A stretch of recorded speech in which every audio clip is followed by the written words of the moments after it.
여러분 혹시 이런 생각을 해보신 적 있으신가요? 대한민국은 원래 공장을 돌리며 먹고 살던 나라였는데 언제부터인가 전 세계 사람들이 한국 드라마, 한국 웹툰, 한국 음악을 이야기하기 시작했다.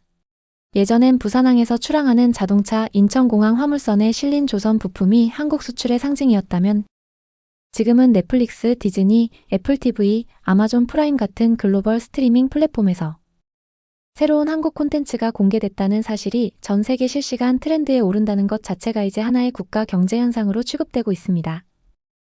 2025년 우리는 놀라운 전환점 앞에 서 있습니다. K 콘텐츠 수출액 19조 원 시대. 이 숫자는 단순한 매출이 아닙니다. 한국이 제조의 나라에서 IP, 즉 지식재산권을 수출하는 나라로 바뀌고 있다는 강력한 신호입니다. 예전엔 이렇게 말했죠. 한국은 조선소가 돌아가고 자동차 공장이 움직여야 경제가 돌아간다.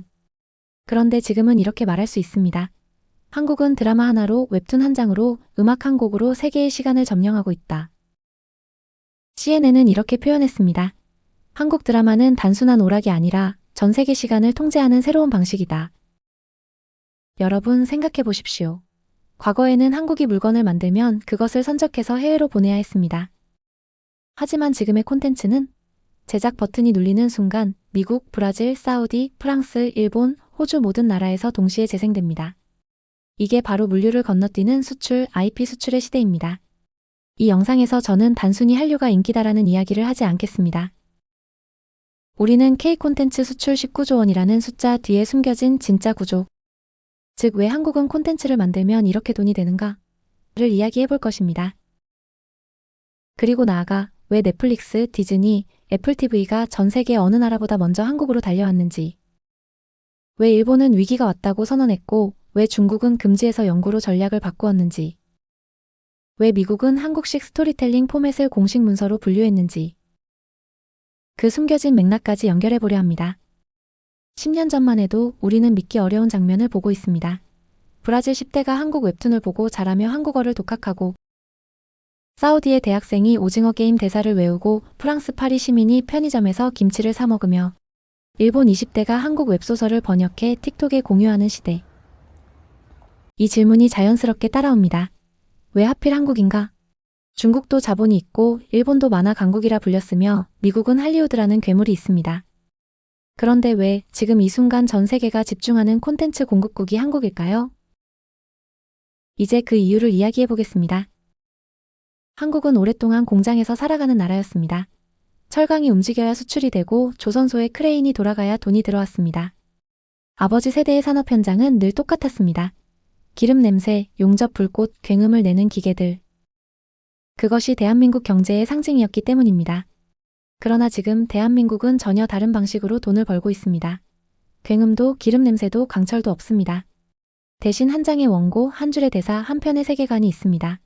그리고 그 무형의 한 줄이 조선소 한 구역보다 더 많은 돈을 벌어오고 있습니다. 2021년 전 세계 스트리밍 시장을 사실상 장악하고 있던 넷플릭스가 한국에 3조 원 규모의 투자 계획을 발표합니다. 그들은 이렇게 말했습니다. 우리는 한국을 잃을 수 없습니다. 이 말은 단순한 호의가 아니었습니다. 전략 선언문이었습니다. 왜냐하면 넷플릭스 내부 데이터에서 드러난 진실은 충격적이었기 때문입니다. 신규 가입자 6명 중 1명은 한국 콘텐츠 때문에 유료 결제를 선택했다. 유럽 10대의 첫 한국어 경험은 한국 드라마 자막이었다. K-드라마를 본 뒤 한국 음식 검색량과 한국 여행 검색량이 동시에 폭발한다는 데이터도 나타났습니다. 즉, 한국 콘텐츠는 단순한 시청용 영상이 아니라 하나의 국가 브랜드 유입 장치였습니다. 넷플릭스가 한국을 향해 꺼낸 표현은 이렇습니다. 우리는 더 이상 한국 드라마를 사서 가져오는 방식을 택하지 않습니다. 한국에 기반을 짓습니다. 그리고 그 말 그대로 넷플릭스는 서울을 아시아 제작 거점으로 지정하고 각국 크리에이티브 디렉터들에게 한국 제작 시스템을 분석하라는 내부 지침을 전달합니다. 디즈니는 서울에 별도의 K 콘텐츠 전략국을 설립했습니다. 애플 TV는 한국 제작사 시나리오 분석 회의를 정례화했습니다. 아마존 프라임은 한국형 세계관 구조를 기반으로 한 독자 제작 포맷 TF팀을 만들었습니다. 그리고 이런 말이 외신 기사 제목으로 등장합니다. 한국은 드라마를 만드는 것이 아니라 포맷을 생산한다. 여러분, 과거에는 우리가 할리우드를 부러워했죠. 하지만 지금은 할리우드가 한국 작가의 시나리오 문법을 분석하는 시대입니다. 이건 단순한 유행이 아닙니다. 구조의 역전입니다. 한국의 콘텐츠 수출 구조는 제조업과 완전히 다릅니다. 자동차는 한 대 만들면 한 대가 팔리고 끝입니다. 그 차를 다시 팔려면 또다시 공장을 돌려야 합니다. 하지만 콘텐츠는 한 번 만들면 끝없이 복제됩니다. 서버에 올려두기만 하면 미국, 프랑스, 브라질, 사우디, 싱가포르, 칠레, 호주에서 동시에 재생됩니다. 그때마다 수익은 계속 들어옵니다. 제작은 한 번, 수익은 무한 반복. 이 구조를 경제학에서는 이렇게 부릅니다. 한계 비용이 0에 수렴하는 무형 자산. BBC는 이를 두고 이렇게 말했습니다. 한국은 복제 비용이 0원인 상품을 수출하는 방식을 발견했다. 한류가 처음 전 세계를 휩쓸었을 때 해외 언론은 주로 이렇게 보도했습니다. 한국 콘텐츠가 신선하다. 동양적 감정선이 색다르다. K-팝은 에너지가 넘친다. 즉 호기심과 호감이 중심이었습니다. 하지만 2023년을 넘어서면서 논조가 완전히 바뀌기 시작합니다. 우리가 방심하면 시장을 모두 뺏길 수 있다. K 콘텐츠는 단순한 트렌드가 아니라 전략적 수출 무기다. CNN 비즈니스 리포트는 K 콘텐츠를 이렇게 정의했습니다. K-드라마는 전 세계에서 가장 싸면서도 가장 확장성이 높은 문화 무기다. 여기서 등장한 단어는 무기 웨펀입니다. 처음으로 콘텐츠가 무기라는 단어와 함께 언급된 순간이었습니다. 이건 단순한 과장이 아닙니다. 국가 전략 관점에서 한국 콘텐츠를 분석한 첫 공식 문장이었기 때문입니다. 일본은 원래 콘텐츠 자존심이 강한 나라였습니다. 애니메이션, 만화, J-팝 이 분야에서는 오랫동안 세계 1위라고 자부해왔죠. 하지만 2024년 니케이 경제신문은 한국을 이렇게 표현합니다. 한국은 더 이상 콘텐츠를 제작하지 않는다. 그들은 세계관을 설계하고 수익 구조를 구성하며 IP를 장기자산으로 운용한다. 이 문구가 일본 내부에서 큰 충격을 줬습니다. 일본의 주요 콘텐츠 관계자들은 공식 토론에서 이런 표현을 쓰기 시작했습니다. 한국은 만들지 않는다. 설계한다. 우리는 따라가고 있다. 인정해야 한다. 중국은 과거 한류 콘텐츠를 전면 금지했던 나라입니다. 하지만 2025년 중국 문화부 내부 문건이 외신을 통해 공개됩니다.